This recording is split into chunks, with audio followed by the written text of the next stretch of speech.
श्री आदित्यहृदयस्तोत्रम्।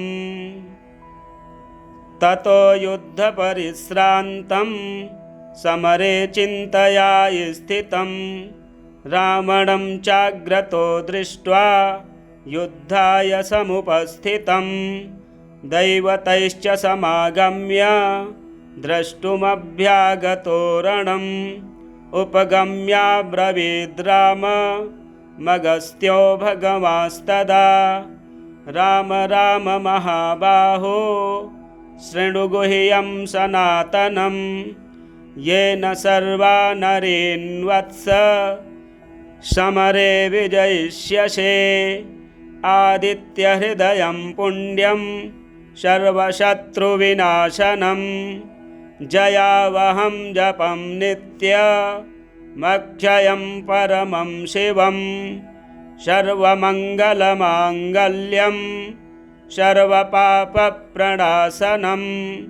चिन्ताशोकप्रशमनमायुर्वर्धनमुत्तमं रश्मिमन्तं समुद्यन्तं देवासुरनमस्कृतं पूजयस्व विवस्वन्तं भास्करं भुवनेश्वरं सर्वदेवात्मको हे स तेजस्वी रश्मिभावनः एष देवासुरगणान् लोकान् पाति गभस्तिभिः एष ब्रह्मा च विष्णुश्च शिवः स्कन्दः प्रजापतिः महेन्द्रो धनदः कालो यमः सोमो ह्यपाम्पतिः पितरो वसवः साध्या अश्विनौ मरुतो मनुः वायुर्वह्निः प्रजाः प्राण ऋतुकर्ता प्रभाकरः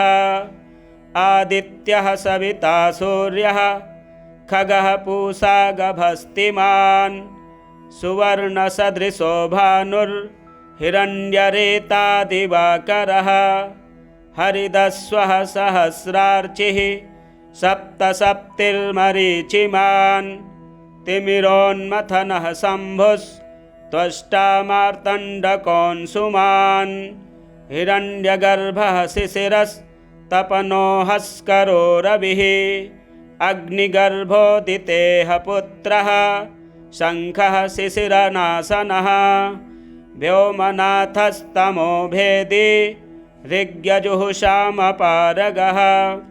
धनवृष्टिरपां मित्रो विन्ध्यवीथिप्लवङ्गमः आतपी मण्डली मृत्युः पिङ्गलः सर्वतापनः कविर्विश्वो महातेजा रक्तः सर्वभवोद्भवः नक्षत्रग्रहतारणा मधिपो विश्वभावनः तेजसामपि तेजस्वी द्वादशात्मन्नमोऽस्तु ते नमः पूर्वाय गिरये पश्चिमायाद्रये नमः ज्योतिर्गणानां पतये दिनाधिपतये नमः जयाय जयभद्राय हर्यश्वाय नमो नमः नमो नमः सहस्रांशो आदित्याय नमो नमः नम उग्राय वीराय सारंगाय नमो नमः नमः पद्मप्रबोधाय प्रचण्डाय नमोऽस्तु ते ब्रह्मेशानाच्युतेशाय सूरायादित्यवर्चसे भास्वते सर्वभक्षाय रौद्राय वपुषे नमः तमोघ्नाय हिमघ्नाय शत्रुघ्नायामितात्मने कृतघ्नघ्नाय देवाय ज्योतिषां पतये नमः तप्तचामीकराभाय हरये विश्वकर्मणे नमस्तमोभिनिघ्नाय रुचये लोकसाक्षिणे नाशयत्ते स वैभूतं तमेव सृजति प्रभुः पायत्ते स तपत्ते स वर्षत्ते स गभस्तिभिः एष सुप्ते सुजागर्ति भूतेषु परिनिष्ठितः एष चैवाग्निहोत्रं च फलं चैवाग्निहोत्रिणां देवाश्च क्रतवश्चैव क्रतूनां फलमेव च यानि कृत्यानि लोकेषु सर्वेषु परमप्रभुः एनमापत्सु कृच्छ्रेषु कान्तारेषु भयेषु च कीर्तयन् पुरुषः कश्चिन्नावसीदति राघव पूजयस्वैनमेकाग्रो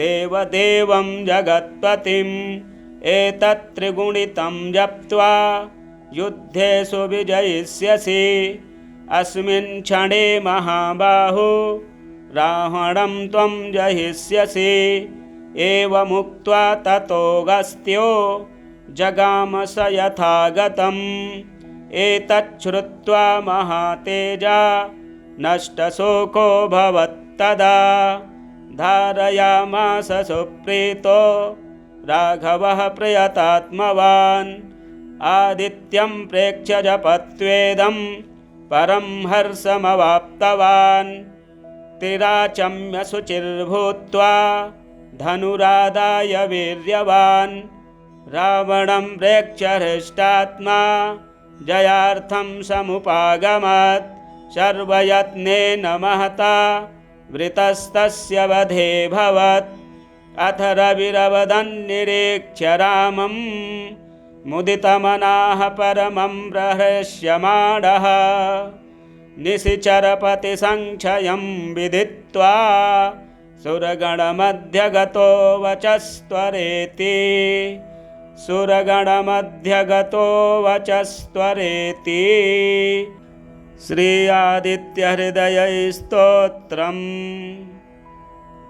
ततो युद्धपरिश्रान्तं समरे चिन्तया स्थितं रावणं चाग्रतो दृष्ट्वा युद्धाय समुपस्थितं दैवतैश्च समागम्य द्रष्टुमभ्यागतो रणम् उपगम्याब्रवीद्राम मगस्त्यो भगवांस्तदा राम राम महाबाहो शृणु गुह्यं सनातनं येन सर्वा नरेन्वत्स समरे विजयिष्यसे आदित्यहृदयं पुण्यं सर्वशत्रुविनाशनं जयावहं जपं नित्यमक्षयं परमं शिवं सर्वमङ्गलमाङ्गल्यं सर्वपापप्रणाशनं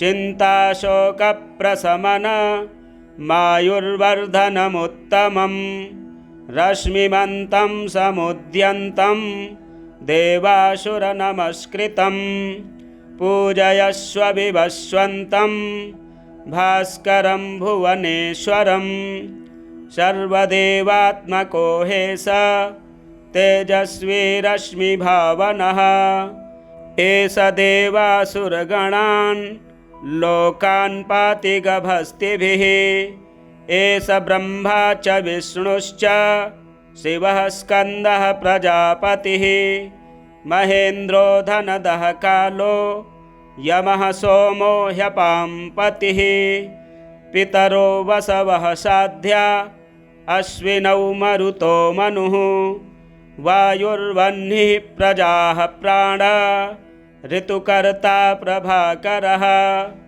आदित्यः सविता सूर्यः खगः पूषा गभस्तिमान् सुवर्णसदृशो भानुर्हिरण्यरेता दिवाकरः हरिदस्वः सहस्रार्चिः सप्तसप्तिर्मरीचिमान् तिमिरोन्मथनः शम्भुस्त्वष्टा मार्तण्डकोऽंशुमान् हिरण्यगर्भः शिशिरस्तपनो हस्करो रविः अग्निगर्भोदितेः पुत्रः शङ्खः शिशिरनाशनः व्योमनाथस्तमो भेदी ऋग्यजुःषामपारगः धनवृष्टिरपां मित्रो विन्ध्यवीथि प्लवङ्गमः आतपी मण्डली मृत्युः पिङ्गलः सर्वतापनः कविर्विश्वो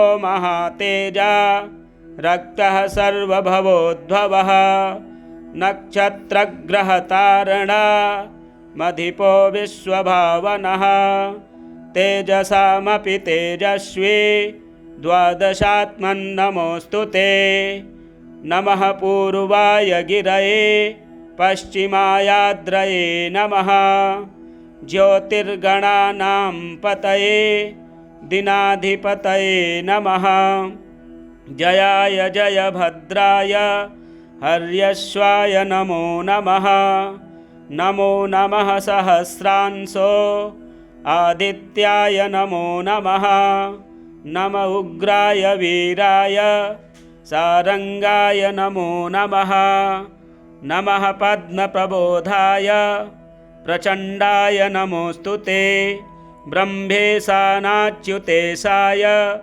सूरायादित्यवर्चसे भास्वते सर्वभक्षाय रौद्राय वपुषे नमः तमोघ्नाय हिमघ्नाय शत्रुघ्नायामितात्मने कृतघ्नघ्नाय देवाय ज्योतिषां पतये नमः तप्तचामीकराभाय हरये विश्वकर्मणे नमस्तमोभिनिघ्नाय रुचये लोकसाक्षिणे नाशयत्ते स वैभूतं तमेव सृजति प्रभुः पायत्ते स तपत्ते स वर्षत्ते स गभस्तिभिः एष सुप्तेषु जागर्ति भूतेषु परिनिष्ठितः एष चैवाग्निहोत्रं च फलं चैवाग्निहोत्रिणां देवाश्च क्रतवश्चैव क्रतूनां फलमेव च यानि कृत्यानि लोकेषु सर्वेषु परमप्रभुः एनमापत्सु कृच्छ्रेषु कान्तारेषु भयेषु च कीर्तयन् पुरुषः कश्चिन् नावसीदति राघव पूजयस्वैनमेकाग्रो देवदेवं जगत्पतिम् एतत्त्रिगुणितं जप्त्वा युद्धेषु विजयिष्यसि अस्मिन् क्षणे महाबाहो रावणं त्वं जहिष्यसि एवमुक्त्वा ततोऽगस्त्यो जगाम स यथागतम् एतच्छ्रुत्वा महातेजा नष्टशोको भवत्तदा धारयामास सुप्रीतो राघवः प्रयतात्मवान् आदित्यं प्रेक्ष्य जपत्वेदं परं हर्षमवाप्तवान् तिराचम्य शुचिर्भूत्वा धनुरादाय वीर्यवान् रावणं प्रेक्ष्य हृष्टात्मा जयार्थं समुपागमत् सर्वयत्नेन महता वृतस्तस्य वधेऽभवत् अथ रविरवदन्निरीक्ष्य रामं मुदितमनाः परमं प्रहृष्यमाणः निशिचरपतिसङ्क्षयं विदित्वा सुरगणमध्यगतो वचस्त्वरेति सुरगणमध्यगतो वचस्त्वरेति श्री आदित्यहृदयस्तोत्रम् ततो युद्धपरिश्रान्तं समरे चिन्तया स्थितं रावणं चाग्रतो दृष्ट्वा युद्धाय समुपस्थितं दैवतैश्च समागम्य द्रष्टुमभ्यागतो रणम् उपगम्याब्रवीद्राम मगस्त्यो भगवास्तदा राम राम महाबाहो शृणु गुह्यं सनातनं येन सर्वा नरेन्वत्स समरे विजयिष्यसे आदित्यहृदयं पुण्यं सर्वशत्रुविनाशनं जयावहं जपं नित्यमक्षयं परमं शिवं सर्वमङ्गलमाङ्गल्यं सर्वपापप्रणाशनं चिन्ताशोकप्रशमनमायुर्वर्धनमुत्तमं रश्मिमन्तं समुद्यन्तं देवासुरनमस्कृतं पूजयस्व विवस्वन्तं भास्करं भुवनेश्वरं सर्वदेवात्मको हे स तेजस्वी रश्मिभावनः एष देवासुरगणान् लोकान् पाति गभस्तिभिः एष ब्रह्मा च विष्णुश्च शिवः स्कन्दः प्रजापतिः महेन्द्रो धनदः कालो यमः सोमो ह्यपां पतिः पितरो वसवः साध्या अश्विनौ मरुतो मनुः वायुर्वह्निः प्रजाः प्राण ऋतुकर्ता प्रभाकरः आदित्यः सविता सूर्यः खगः पूषा गभस्तिमान् सुवर्णसदृशो भानुर्हिरण्यरेता दिवाकरः हरिदस्वः सहस्रार्चिः सप्तसप्तिर्मरीचिमान् तिमिरोन्मथनः शम्भुस्त्वष्टा मार्तण्डकोऽंशुमान् हिरण्यगर्भः शिशिरस्तपनो हस्करो रविः अग्निगर्भोदितेः पुत्रः शङ्खः शिशिरनाशनः व्योमनाथस्तमो भेदी ऋग्यजुःषामपारगः धनवृष्टिरपां मित्रो विन्ध्यवीथिप्लवङ्गमः आतपी मण्डली मृत्युः पिङ्गलः सर्वतापनः कविर्विश्वो महातेजा रक्तः सर्वभवोद्भवः नक्षत्रग्रहतारणा मधिपो विश्वभावनः तेजसामपि तेजस्वी द्वादशात्मन्नमोऽस्तु ते नमः पूर्वाय गिरये पश्चिमायाद्रये नमः ज्योतिर्गणानां पतये दिनाधिपतये नमः जयाय जयभद्राय हर्यश्वाय नमो नमः नमो नमः सहस्रांशो आदित्याय नमो नमः नम उग्राय वीराय सारंगाय नमो नमः नमः पद्मप्रबोधाय प्रचण्डाय नमोऽस्तु ते ब्रह्मेशानाच्युतेशाय सूरायादित्यवर्चसे भास्वते सर्वभक्षाय रौद्राय वपुषे नमः तमोघ्नाय हिमघ्नाय शत्रुघ्नायामितात्मने कृतघ्नघ्नाय देवाय ज्योतिषां पतये नमः तप्तचामीकराभाय हरये विश्वकर्मणे नमस्तमोभिनिघ्नाय रुचये लोकसाक्षिणे नाशयत्ते स वैभूतं तमेव सृजति प्रभुः पायत्ते स तपत्ते स वर्षत्ते स गभस्तिभिः एष सुप्तेषु जागर्ति भूतेषु परिनिष्ठितः एष चैवाग्निहोत्रं च फलं चैवाग्निहोत्रिणां देवाश्च क्रतवश्चैव क्रतूनां फलमेव च यानि कृत्यानि लोकेषु सर्वेषु परमप्रभुः एनमापत्सु कृच्छ्रेषु कान्तारेषु भयेषु च कीर्तयन् पुरुषः कश्चिन् नावसीदति राघव पूजयस्वैनमेकाग्रो देवदेवं जगत्पतिम् एतत्त्रिगुणितं जप्त्वा युद्धेषु विजयिष्यसि अस्मिन् क्षणे महाबाहो रावणं त्वं जहिष्यसि एवमुक्त्वा ततोऽगस्त्यो जगाम स यथागतम्। एतच्छ्रुत्वा महातेजा नष्टशोको भवत्तदा। धारयामास सुप्रीतो राघवः प्रयतात्मवान्। आदित्यं प्रेक्ष्य जपत्वेदं परं हर्षमवाप्तवान्।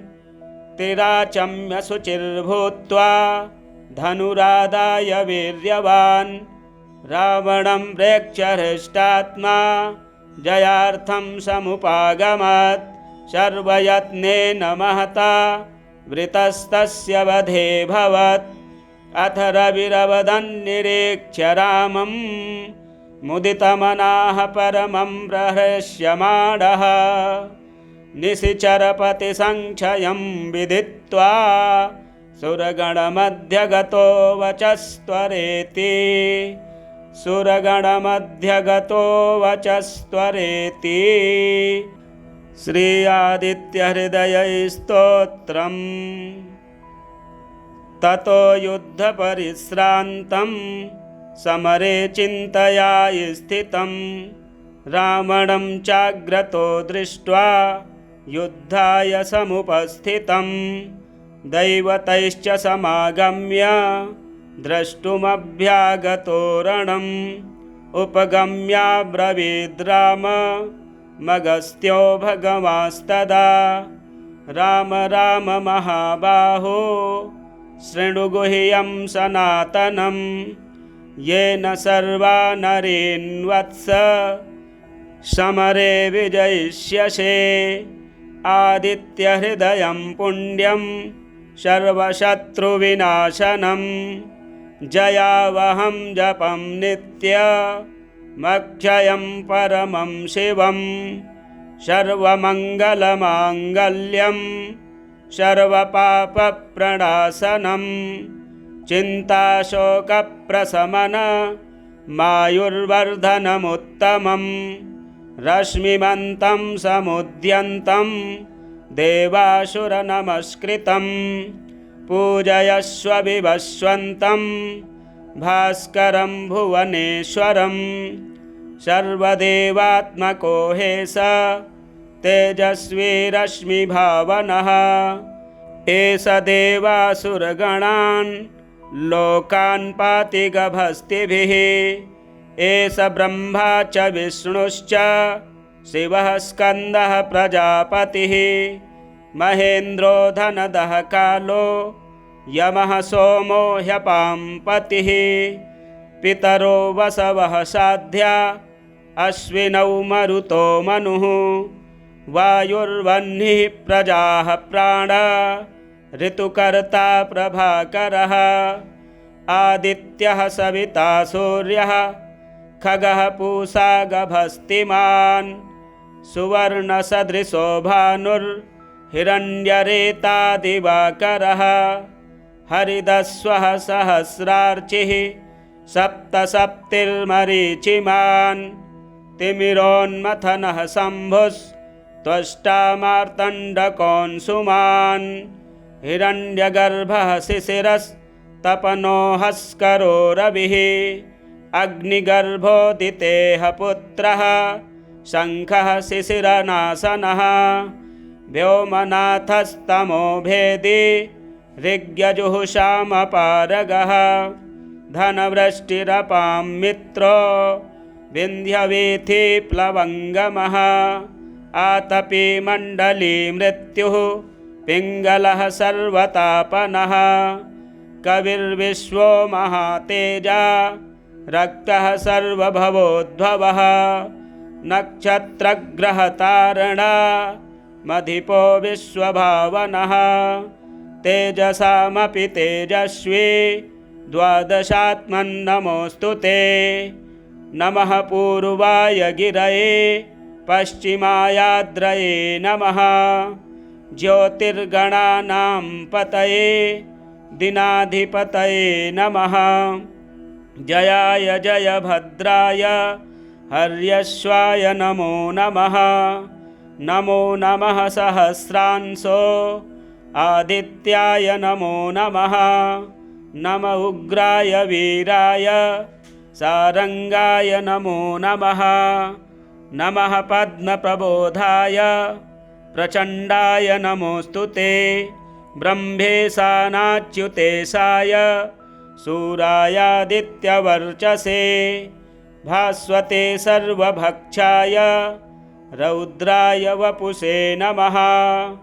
तमोघ्नाय हिमघ्नाय शत्रुघ्नायामितात्मने कृतघ्नघ्नाय देवाय ज्योतिषां पतये नमः। तप्तचामीकराभाय हरये विश्वकर्मणे नमस्तमोभिनिघ्नाय रुचये लोकसाक्षिणे नाशयत्ते स वैभूतं तमेव सृजति प्रभुः पायत्ते स तपत्ते स वर्षत्ते स गभस्तिभिः एष सुप्तेषु जागर्ति भूतेषु परिनिष्ठितः एष चैवाग्निहोत्रं च फलं चैवाग्निहोत्रिणां देवाश्च क्रतवश्चैव क्रतूनां फलमेव च यानि कृत्यानि लोकेषु सर्वेषु परमप्रभुः एनमापत्सु कृच्छ्रेषु कान्तारेषु भयेषु च कीर्तयन् पुरुषः कश्चिन् नावसीदति राघव पूजयस्वैनमेकाग्रो देवदेवं जगत्पतिम् एतत् त्रिगुणितं जप्त्वा युद्धेषु विजयिष्यसि अस्मिन् क्षणे महाबाहो रावणं त्वं जहिष्यसि एवमुक्त्वा ततोऽगस्त्यो जगाम स यथागतम् एतच्छ्रुत्वा महातेजा नष्टशोको भवत्तदा धारयामास सुप्रीतो राघवः प्रयतात्मवान् आदित्यं प्रेक्ष्य जपत्वेदं परं हर्षमवाप्तवान् तिराचम्य शुचिर्भूत्वा धनुरादाय वीर्यवान् रावणं प्रेक्ष्य हृष्टात्मा जयार्थं समुपागमत् सर्वयत्नेन महता वृतस्तस्य वधेऽभवत् अथ रविरवदन्निरीक्ष्य रामं मुदितमनाः परमं प्रहृष्यमाणः निशिचरपतिसङ्क्षयं विदित्वा सुरगणमध्यगतो वचस्त्वरेति सुरगणमध्यगतो वचस्त्वरेति। श्री आदित्यहृदयस्तोत्रम्। ततो युद्धपरिश्रान्तं समरे चिन्तया स्थितं रावणं चाग्रतो दृष्ट्वा युद्धाय समुपस्थितं दैवतैश्च समागम्य द्रष्टुमभ्यागतो रणम् उपगम्याब्रवीद्राम मगस्त्यो भगवांस्तदा राम राम महाबाहो शृणु गुह्यं सनातनं येन सर्वा नरेन्वत्स समरे विजयिष्यसे आदित्यहृदयं पुण्यं सर्वशत्रुविनाशनं जयावहं जपं नित्यमक्षयं परमं शिवं सर्वमङ्गलमाङ्गल्यं सर्वपापप्रणाशनं चिन्ताशोकप्रशमन मायुर्वर्धनमुत्तमं रश्मिमन्तं समुद्यन्तं देवासुरनमस्कृतं पूजयस्व विवस्वन्तं भास्करं भुवनेश्वरं सर्वदेवात्मको हेश तेजस्वी रश्मिभावनः एष देवासुरगणान् लोकान् पाति गभस्तिभिः एष ब्रह्मा च विष्णुश्च शिवः स्कन्दः प्रजापतिः महेन्द्रो धनदः कालो यमः सोमो ह्यपां पतिः पितरो वसवः साध्या अश्विनौ मरुतो मनुः वायुर्वह्निः प्रजाः प्राणा ऋतुकर्ता प्रभाकरः आदित्यः सविता सूर्यः खगः पूषा गभस्तिमान् सुवर्णसदृशो भानुर्हिरण्यरेता दिवाकरः हरिदस्वः सहस्रार्चिः सप्तसप्तिर्मरीचिमान् तिमिरोन्मथनः शम्भुस्त्वष्टा मार्तण्डकोऽंशुमान् हिरण्यगर्भः शिशिरस्तपनोऽहस्करो रविः अग्निगर्भोदितेः पुत्रः शङ्खः शिशिरनाशनः व्योमनाथस्तमो भेदी ऋग्यजुःषामपारगः धनवृष्टिरपां मित्रो विन्ध्यवीथिप्लवङ्गमः आतपी मण्डली मृत्युः पिङ्गलः सर्वतापनः कविर्विश्वो महातेजा रक्तः सर्वभवोद्भवः नक्षत्रग्रहतारणा मधिपो विश्वभावनः तेजसामपि तेजस्वी द्वादशात्मन्नमोऽस्तु ते नमः पूर्वाय गिरये पश्चिमायाद्रये नमः ज्योतिर्गणानां पतये दिनाधिपतये नमः जयाय जयभद्राय हर्यश्वाय नमो नमः नमो नमः सहस्रांशो आदित्याय नमो नमः नम उग्राय वीराय सारंगाय नमो नमः नमः पद्मप्रबोधाय प्रचण्डाय नमोऽस्तु ते ब्रह्मेशानाच्युतेशाय सूरायादित्यवर्चसे भास्वते सर्वभक्षाय रौद्राय वपुषे नमः तमोघ्नाय हिमघ्नाय शत्रुघ्नायामितात्मने कृतघ्नघ्नाय देवाय ज्योतिषां पतये नमः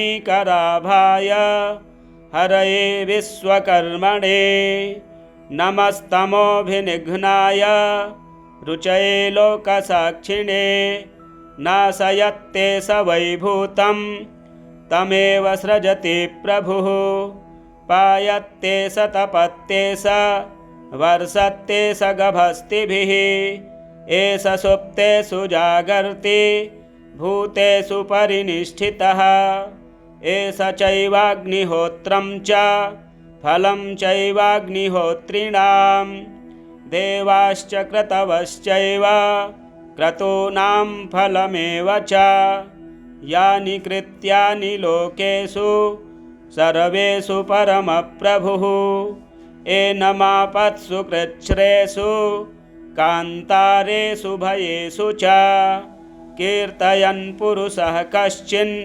नावसीदति राघव पूजयस्वैनमेकाग्रो देवदेवं जगत्पतिम् एतत्त्रिगुणितं जप्त्वा युद्धेषु विजयिष्यसि अस्मिन् क्षणे महाबाहो रावणं त्वं जहिष्यसि एवमुक्त्वा ततोऽगस्त्यो जगाम स यथागतम् एतच्छ्रुत्वा महातेजा नष्टशोको भवत्तदा धारयामास सुप्रीतो राघवः प्रयतात्मवान् आदित्यं प्रेक्ष्य जपत्वेदं परं हर्षमवाप्तवान् तिराचम्य शुचिर्भूत्वा धनुरादाय वीर्यवान् रावणं प्रेक्ष्य हृष्टात्मा जयार्थं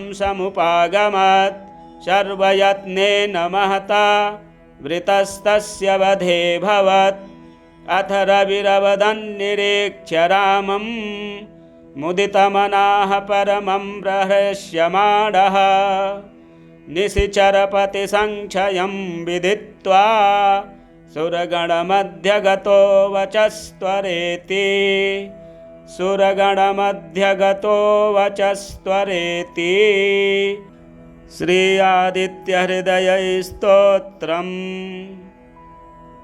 ततो युद्धपरिश्रान्तं समरे चिन्तया स्थितं रावणं चाग्रतो दृष्ट्वा युद्धाय समुपस्थितं दैवतैश्च समागम्य द्रष्टुमभ्यागतो रणम् उपगम्याब्रवीद्राम मगस्त्यो भगवास्तदा राम राम महाबाहो शृणु गुह्यं सनातनं येन सर्वा नरेन्वत्स समरे विजयिष्यसे आदित्यहृदयं पुण्यं सर्वशत्रुविनाशनं जयावहं जपं नित्यमक्षयं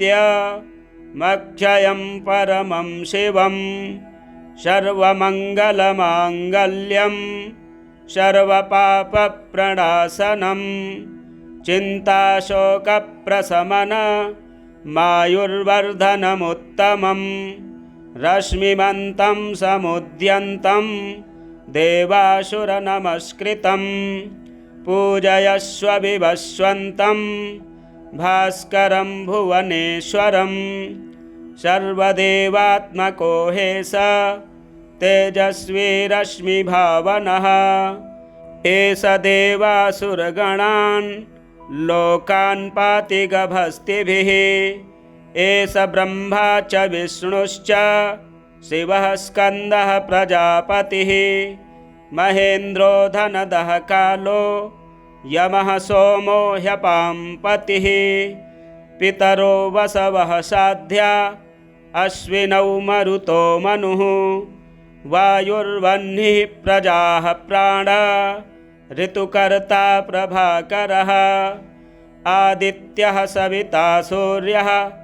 खगः पूषा गभस्तिमान् सुवर्णसदृशो भानुर्हिरण्यरेता दिवाकरः हरिदस्वः सहस्रार्चिः सप्तसप्तिर्मरीचिमान् तिमिरोन्मथनः शम्भुस्त्वष्टा मार्तण्डकोऽंशुमान् हिरण्यगर्भः शिशिरस्तपनोऽहस्करो रविः अग्निगर्भोदितेः पुत्रः शङ्खः शिशिरनाशनः व्योमनाथस्तमो भेदी ऋग्यजुःषामपारगः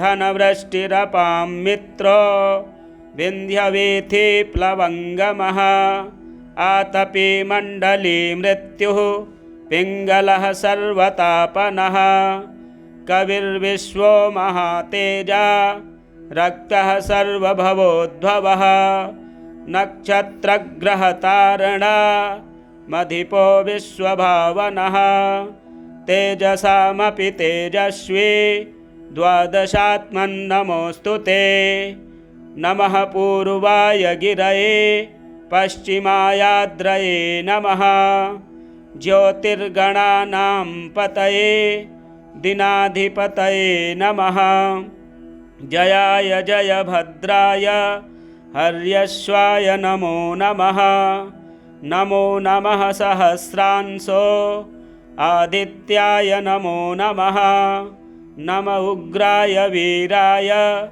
सारंगाय नमो नमः नमः पद्मप्रबोधाय प्रचण्डाय नमोऽस्तु ते ब्रह्मेशानाच्युतेशाय सूरायादित्यवर्चसे भास्वते सर्वभक्षाय रौद्राय वपुषे नमः तमोघ्नाय हिमघ्नाय शत्रुघ्नायामितात्मने कृतघ्नघ्नाय देवाय ज्योतिषां पतये नमः तप्तचामीकराभाय हरये विश्वकर्मणे नमस्तमोभिनिघ्नाय रुचये लोकसाक्षिणे नाशयत्ते स वैभूतं तमेव सृजति प्रभुः पायत्ते स तपत्ते स वर्षत्ते स गभस्तिभिः एष सुप्तेषु जागर्ति भूतेषु परिनिष्ठितः एष चैवाग्निहोत्रं च फलं चैवाग्निहोत्रिणां देवाश्च क्रतवश्चैव क्रतूनां फलमेव च यानि कृत्यानि लोकेषु सर्वेषु परमप्रभुः एनमापत्सु कृच्छ्रेषु कान्तारेषु भयेषु च कीर्तयन् पुरुषः कश्चिन् नावसीदति राघव पूजयस्वैनमेकाग्रो देवदेवं जगत्पतिम् एतत्त्रिगुणितं जप्त्वा युद्धेषु विजयिष्यसि अस्मिन् क्षणे महाबाहो रावणं त्वं जहिष्यसि एवमुक्त्वा ततोऽगस्त्यो जगाम स यथागतम् एतच्छ्रुत्वा महातेजा नष्टशोको भवत्तदा धारयामास सुप्रीतो राघवः प्रयतात्मवान् आदित्यं प्रेक्ष्य जपत्वेदं परं हर्षमवाप्तवान् तिराचम्य शुचिर्भूत्वा धनुरादाय वीर्यवान् रावणं प्रेक्ष्य हृष्टात्मा जयार्थं समुपागमत् सर्वयत्नेन महता वृतस्तस्य वधेऽभवत् अथ रविरवदन्निरीक्ष्य रामं मुदितमनाः परमं प्रहृष्यमाणः निशिचरपतिसङ्क्षयं विदित्वा सुरगणमध्यगतो वचस्त्वरेति सुरगणमध्यगतो वचस्त्वरेति। श्री आदित्यहृदयस्तोत्रम्। ततो युद्धपरिश्रान्तं समरे चिन्तया स्थितं रावणं चाग्रतो दृष्ट्वा युद्धाय समुपस्थितं दैवतैश्च समागम्य द्रष्टुमभ्यागतो रणम् उपगम्याब्रवीद्राम मगस्त्यो भगवांस्तदा राम राम महाबाहो शृणु गुह्यं सनातनं येन सर्वा नरेन्वत्स समरे विजयिष्यसे आदित्यहृदयं पुण्यं सर्वशत्रुविनाशनं जयावहं जपं नित्यमक्षयं परमं शिवं सर्वमङ्गलमाङ्गल्यं सर्वपापप्रणाशनं चिन्ताशोकप्रशमनमायुर्वर्धनमुत्तमं रश्मिमन्तं समुद्यन्तं देवासुरनमस्कृतं पूजयस्व विवस्वन्तं भास्करं भुवनेश्वरं सर्वदेवात्मको हेश तेजस्वी रश्मिभावनः एष देवासुरगणान् लोकान् पाति गभस्तिभिः एष ब्रह्मा च विष्णुश्च शिवः स्कन्दः प्रजापतिः महेन्द्रो धनदः कालो यमः सोमो ह्यपाम्पतिः पितरो वसवः साध्या अश्विनौ मरुतो मनुः वायुर्वह्निः प्रजाः प्राण ऋतुकर्ता प्रभाकरः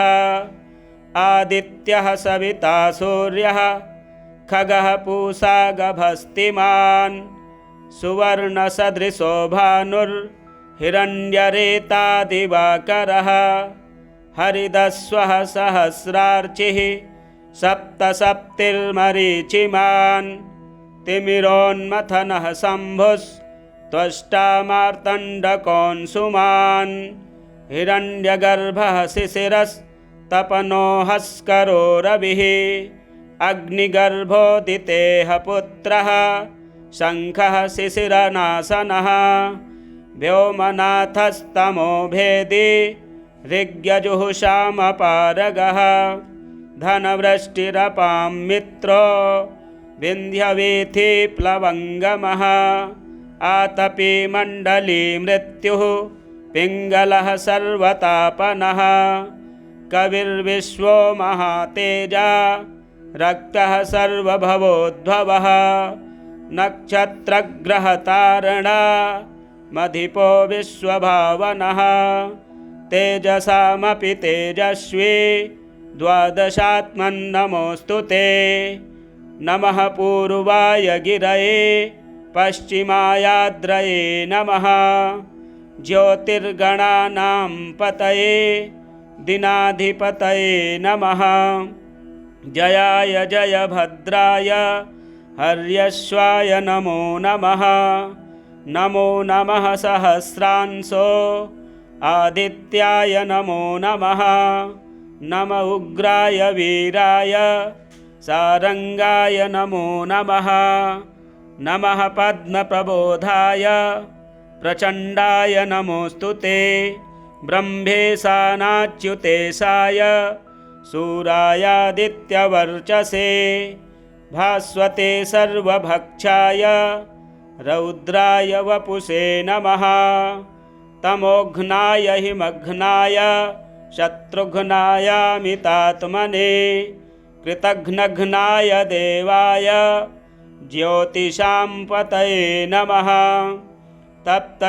तप्तचामीकराभाय हरये विश्वकर्मणे नमस्तमोभिनिघ्नाय रुचये लोकसाक्षिणे नाशयत्ते स वैभूतं तमेव सृजति प्रभुः पायत्ते स तपत्ते स वर्षत्ते स गभस्तिभिः एष सुप्तेषु जागर्ति भूतेषु परिनिष्ठितः एष चैवाग्निहोत्रं च फलं चैवाग्निहोत्रिणां देवाश्च क्रतवश्चैव क्रतूनां फलमेव च यानि कृत्यानि लोकेषु सर्वेषु परमप्रभुः एनमापत्सु कृच्छ्रेषु कान्तारेषु भयेषु च कीर्तयन् पुरुषः कश्चिन्नावसीदति राघव पूजयस्वैनमेकाग्रो देवदेवं जगत्पतिम् एतत्त्रिगुणितं जप्त्वा युद्धेषु विजयिष्यसि अस्मिन् क्षणे महाबाहो रावणं त्वं जहिष्यसि एवमुक्त्वा ततोऽगस्त्यो जगाम स यथागतम् एतच्छ्रुत्वा महातेजा नष्टशोको भवत्तदा धारयामास सुप्रीतो राघवः प्रयतात्मवान् आदित्यं प्रेक्ष्य जपत्वेदं परं हर्षमवाप्तवान् तिराचम्य शुचिर्भूत्वा धनुरादाय वीर्यवान् रावणं प्रेक्ष्य हृष्टात्मा जयार्थं समुपागमत् सर्वयत्नेन महता वृतस्तस्य वधेऽभवत् अथ रविरवदन्निरीक्ष्य रामं मुदितमनाः परमं प्रहृष्यमाणः निशिचरपतिसङ्क्षयं विदित्वा सुरगणमध्यगतो वचस्त्वरेति सुरगणमध्यगतो वचस्त्वरेति श्री आदित्यहृदयस्तोत्रम् ततो युद्धपरिश्रान्तं समरे चिन्तया स्थितं रावणं चाग्रतो दृष्ट्वा युद्धाय समुपस्थितं दैवतैश्च समागम्य द्रष्टुमभ्यागतो रणम् उपगम्याब्रवीद्राम मगस्त्यो भगवांस्तदा राम राम महाबाहो शृणु गुह्यं सनातनं येन सर्वा नरेन्वत्स समरे विजयिष्यसे आदित्यहृदयं पुण्यं सर्वशत्रुविनाशनं जयावहं जपं नित्यमक्षयं परमं शिवं सर्वमङ्गलमाङ्गल्यं सर्वपापप्रणाशनं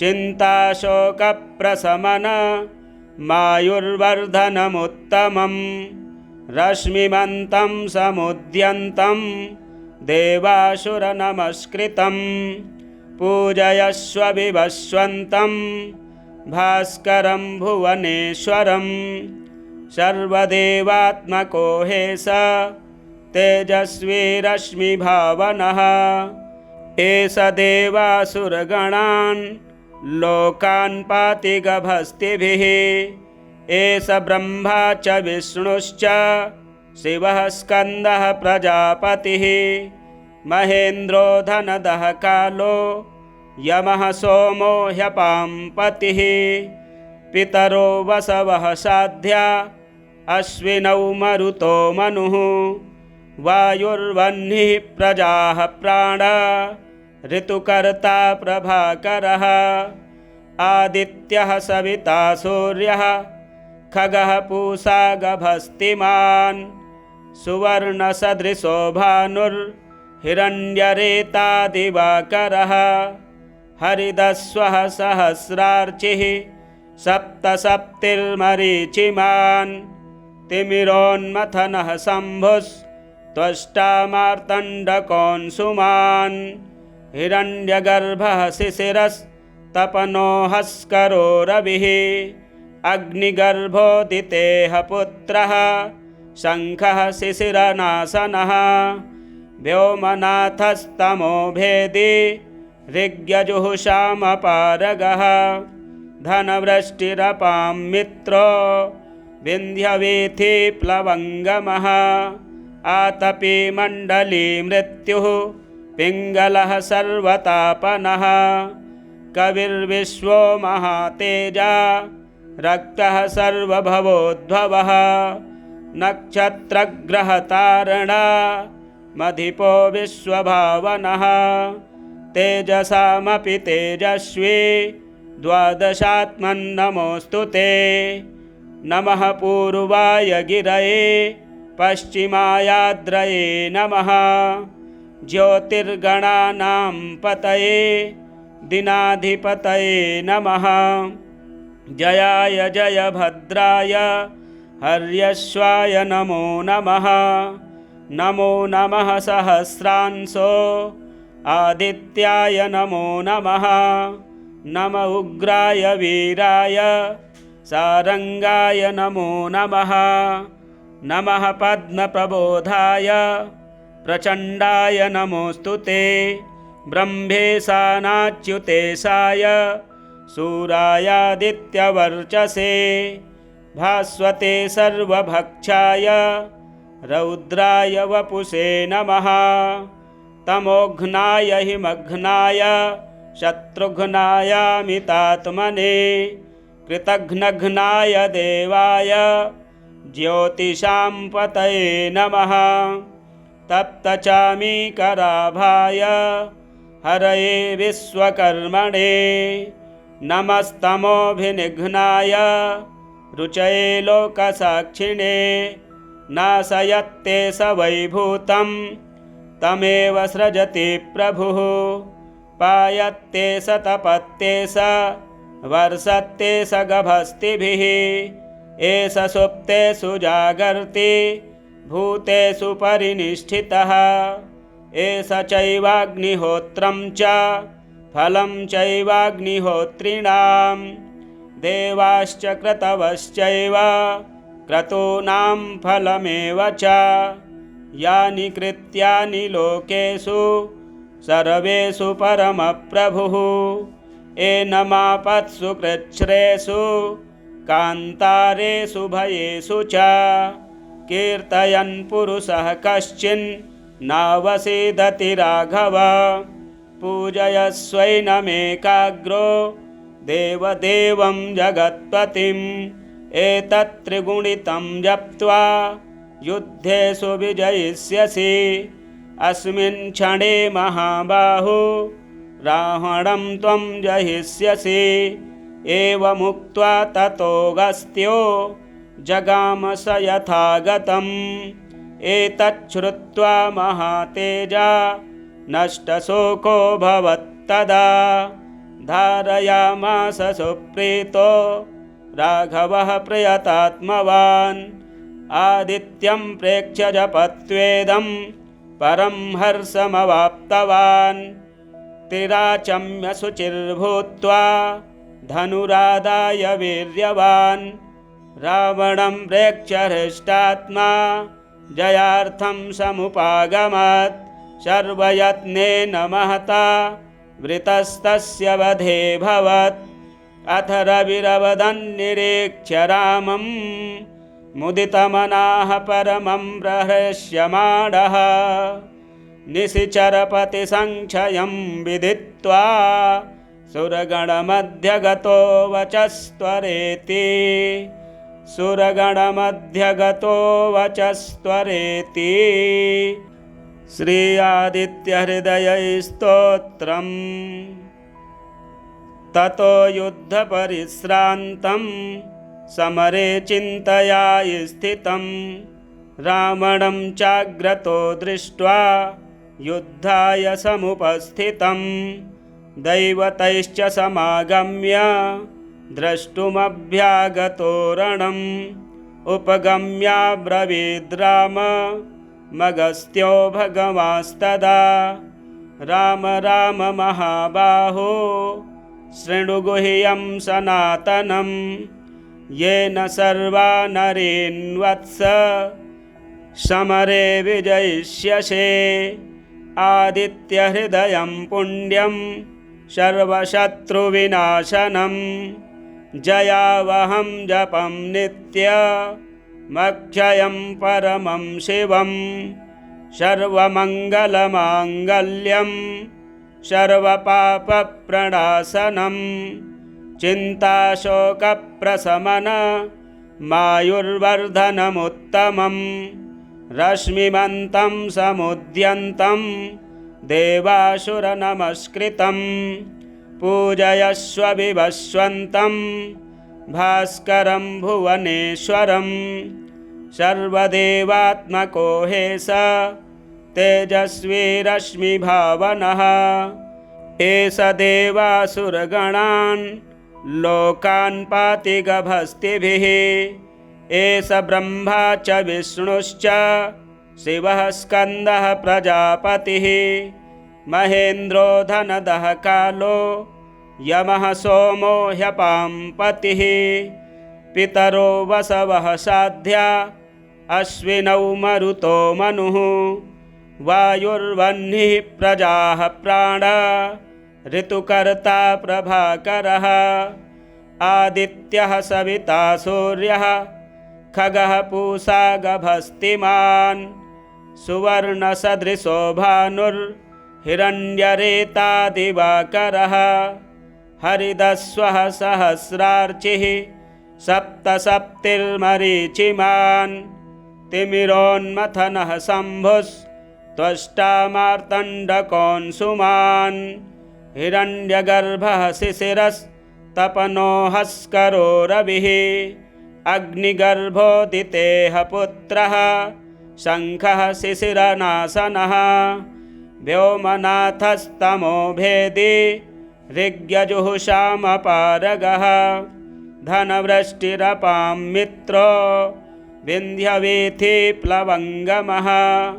आतपी मण्डली मृत्युः पिङ्गलः सर्वतापनः। कविर्विश्वो महातेजा रक्तः सर्वभवोद्भवः। नक्षत्रग्रहतारणा मधिपो विश्वभावनः। तेजसामपि तेजस्वी द्वादशात्मन्नमोऽस्तु ते। नमः पूर्वाय गिरये पश्चिमायाद्रये नमः। ज्योतिर्गणानां पतये दिनाधिपतये नमः। जयाय जयभद्राय हर्यश्वाय नमो नमः। नमो नमः सहस्रांशो आदित्याय नमो नमः। नम उग्राय वीराय सारंगाय नमो नमः। नमः पद्मप्रबोधाय प्रचण्डाय नमोऽस्तुते। ब्रह्मेशानाच्युतेशाय सूरायादित्यवर्चसे भास्वते सर्वभक्षाय रौद्राय वपुषे नमः। तमोघ्नाय हिमघ्नाय शत्रुघ्नायामितात्मने कृतघ्नघ्नाय देवाय ज्योतिषां पतये नमः। तप्तचामीकराभाय हरये विश्वकर्मणे नमस्तमोभिनिघ्नाय रुचये लोकसाक्षिणे नाशयत्ते स वैभूतं तमेव सृजति प्रभुः पायत्ते स तपत्ते स वर्षत्ते स गभस्तिभिः एष सुप्तेषु जागर्ति भूतेषु परिनिष्ठितः एष चैवाग्निहोत्रं च फलं चैवाग्निहोत्रिणां देवाश्च क्रतवश्चैव क्रतूनां फलमेव च यानि कृत्यानि लोकेषु सर्वेषु परमप्रभुः एनमापत्सु कृच्छ्रेषु कान्तारेषु भयेषु च कीर्तयन् पुरुषः कश्चिन्नावसीदति राघव पूजयस्वैनमेकाग्रो देवदेवं जगत्पतिम् एतत्त्रिगुणितं जप्त्वा युद्धेषु विजयिष्यसि अस्मिन् क्षणे महाबाहो रावणं त्वं जहिष्यसि एवमुक्त्वा ततोऽगस्त्यो जगाम स यथागतम् एतच्छ्रुत्वा महातेजा नष्टशोको भवत्तदा धारयामास सुप्रीतो राघवः प्रयतात्मवान् आदित्यं प्रेक्ष्य जपत्वेदं परं हर्षमवाप्तवान् तिराचम्य शुचिर्भूत्वा धनुरादाय वीर्यवान् रावणं प्रेक्ष्य हृष्टात्मा जयार्थं समुपागमत् सर्वयत्नेन महता वृतस्तस्य वधेऽभवत् अथ रविरवदन्निरीक्ष्य रामं मुदितमनाः परमं प्रहृष्यमाणः निशिचरपतिसङ्क्षयं विदित्वा सुरगणमध्यगतो वचस्त्वरेति सुरगणमध्यगतो वचस्त्वरेति। श्री आदित्यहृदयस्तोत्रम्।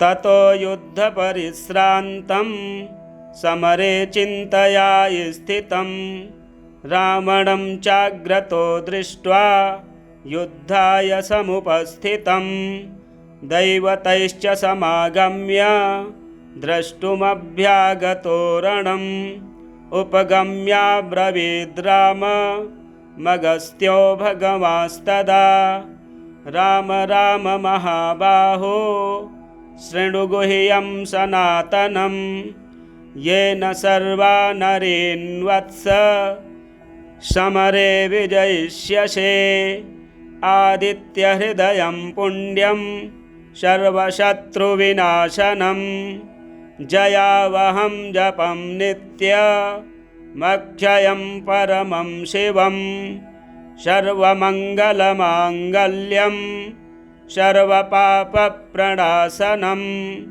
चिन्ताशोकप्रशमन मायुर्वर्धनमुत्तमं रश्मिमन्तं समुद्यन्तं देवासुरनमस्कृतं पूजयस्व विवस्वन्तं भास्करं भुवनेश्वरं सर्वदेवात्मको हेश तेजस्वी रश्मिभावनः एष देवासुरगणान् लोकान् पाति गभस्तिभिः एष ब्रह्मा च विष्णुश्च शिवः स्कन्दः प्रजापतिः महेन्द्रो धनदः कालो यमः सोमो ह्यपां पतिः पितरो वसवः साध्या अश्विनौ मरुतो मनुः वायुर्वह्निः प्रजाः प्राणा ऋतुकर्ता प्रभाकरः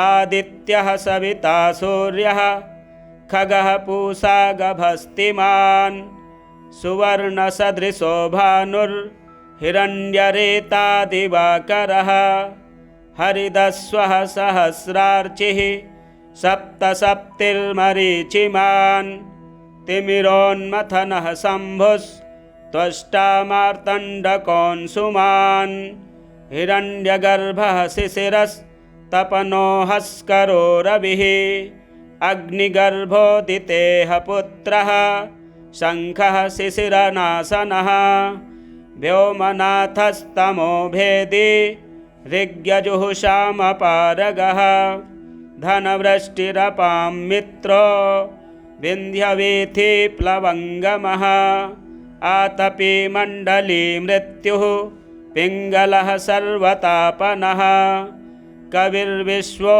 महातेजा रक्तः सर्वभवोद्भवः नक्षत्रग्रहतारणा मधिपो विश्वभावनः तेजसामपि तेजस्वी द्वादशात्मन्नमोऽस्तु ते नमः पूर्वाय गिरये पश्चिमायाद्रये नमः ज्योतिर्गणानां पतये दिनाधिपतये नमः जयाय जयभद्राय हर्यश्वाय नमो नमः नमो नमः सहस्रांशो आदित्याय नमो नमः नम उग्राय वीराय सारंगाय नमो नमः नमः पद्मप्रबोधाय प्रचण्डाय नमोऽस्तु ते ब्रह्मेशानाच्युतेशाय सूरायादित्यवर्चसे भास्वते सर्वभक्षाय रौद्राय वपुषे नमः तमोघ्नाय हिमघ्नाय शत्रुघ्नायामितात्मने कृतघ्नघ्नाय देवाय ज्योतिषां पतये नमः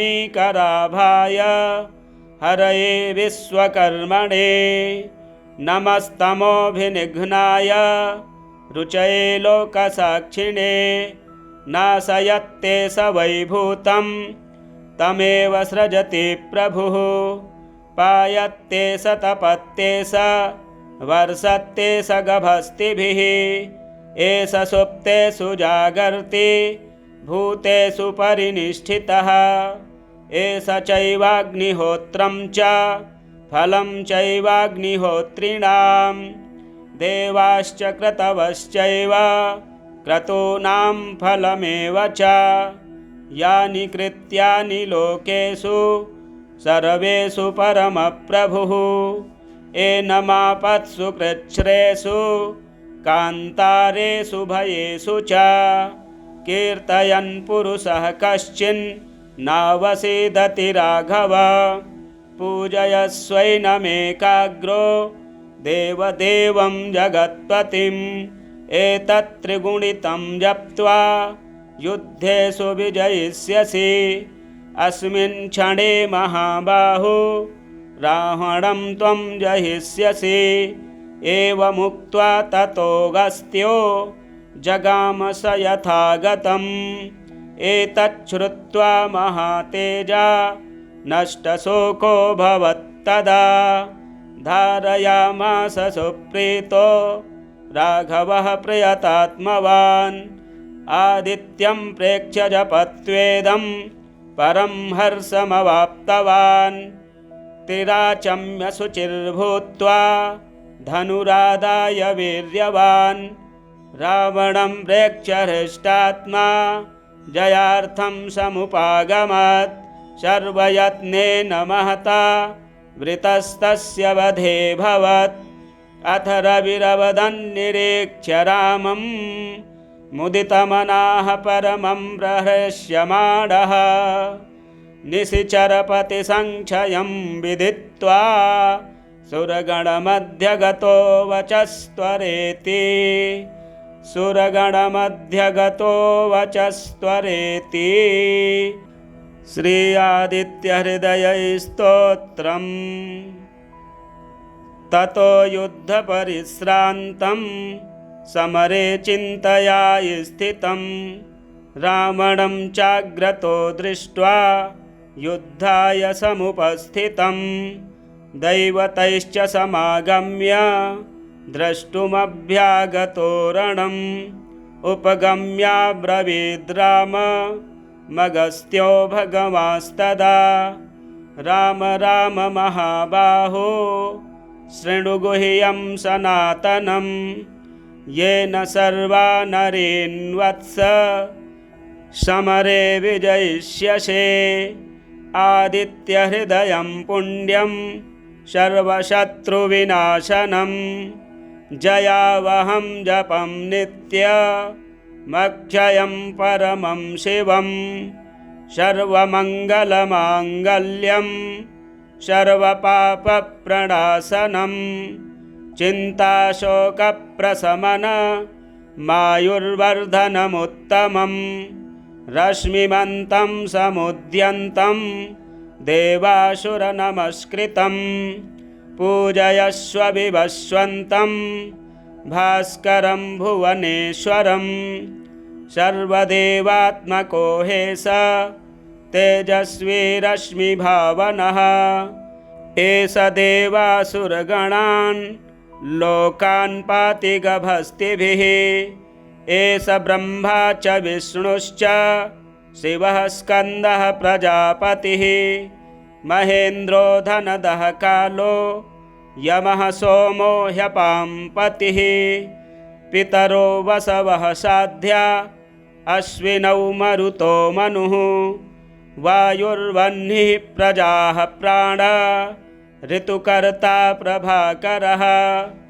आदित्यः सविता सूर्यः खगः पूषा गभस्तिमान् सुवर्णसदृशो भानुर्हिरण्यरेता दिवाकरः हरिदस्वः सहस्रार्चिः सप्तसप्तिर्मरीचिमान् तिमिरोन्मथनः शम्भुस्त्वष्टा मार्तण्डकोऽंशुमान् हिरण्यगर्भः शिशिरस्तपनोऽहस्करो रविः अग्निगर्भोदितेः पुत्रः शङ्खः शिशिरनाशनः व्योमनाथस्तमो भेदी ऋग्यजुहुषामपारगः धनवृष्टिरपां मित्रो विन्ध्यवीथिप्लवङ्गमः आतपी मण्डली मृत्युः पिङ्गलः सर्वतापनः कविर्विश्वो महातेजा रक्तः सर्वभवोद्भवः नक्षत्रग्रहतारणा मधिपो विश्वभावनः तेजसामपि तेजस्वी द्वादशात्मन्नमोऽस्तु ते नमः पूर्वाय गिरये पश्चिमायाद्रये नमः ज्योतिर्गणानां पतये दिनाधिपतये नमः जयाय जयभद्राय हर्यश्वाय नमो नमः नमो नमः सहस्रांशो आदित्याय नमो नमः नम उग्राय वीराय सारंगाय नमो नमः नमः पद्मप्रबोधाय प्रचण्डाय नमोऽस्तु ते ब्रह्मेशानाच्युतेशाय सूरायादित्यवर्चसे भास्वते सर्वभक्षाय रौद्राय वपुषे नमः तमोघ्नाय हिमघ्नाय शत्रुघ्नायामितात्मने कृतघ्नघ्नाय देवाय ज्योतिषां पतये नमः तप्तचामीकराभाय